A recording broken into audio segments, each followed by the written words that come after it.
I want to talk about the healing journey, right? There is a thing that is the world, there is a thing that is me, but that I have an identity. I have a story about these things. We all have a story about the thing that is not exactly the thing. And the question is my story empowering me and helping me find joy and happiness and freedom? Or does that story trap me in something less than that? The stories that we are being told, I love that, because we're always playing this narrative in our minds of who are we, how do we fit into the world. And when I think about racial trauma, so much of that narrative is wrapped up into our history. It begins at when we were enslaved, and then we go through all of these statistics that further degrade our self-worth and our self-value, right? All of our standardized tests tell us that we score lower, which Mhm. is like not true. All those tests are measuring is just educational, access. But that's a part of the narrative, right? It's a part of the Yes. narrative of the health disparities,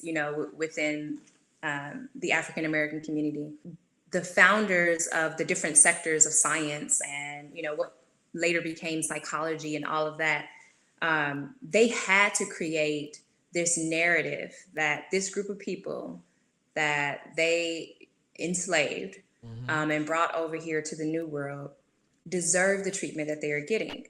And so they had to build science, right? They had to build medicine on that same premise, because the cognitive dissonance that they needed to bring um, a resolution to was that, we are a Christian people, we're a Christian nation, we are good people, Right. and good people don't do bad things, right? But Right. good people do, enslave a group of people who should be enslaved, right? So that's the narrative that they needed to tell to themselves. And so that's that narrative that we tell ourselves, whether we are consciously aware of that or not. So the healing journey begins with understanding who you truly are. I had to heal myself. I was in grad school, and the first 2 years I was studying nothing but transgenerational trauma. It's the concept that trauma is passed down from one generation to the next. The scientific term is epigenetics, and we know that to be true now. So I started out with the psychological part. I started out with who the world has told me I was, versus who I actually am. And I had to do some research and some digging to find that out. And I had to rid myself from the psychological mindset of the false notion of white supremacy that is embedded in all of our minds.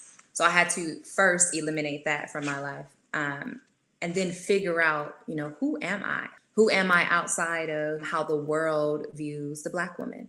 And it took me a couple years to do this, like 2 or 3 years of really intense working on myself, and developing a pathway forward that involves, holistically deconstructing my identity and reconstructing that in truth and in historical facts. Discrimination in and of itself is a rejection of some form of your identity. And so that injury is at the soul level. And so you have to go to the soul in order to heal.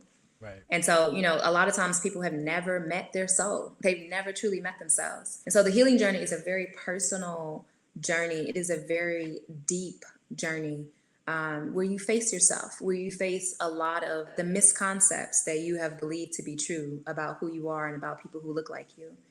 And it is hard to do.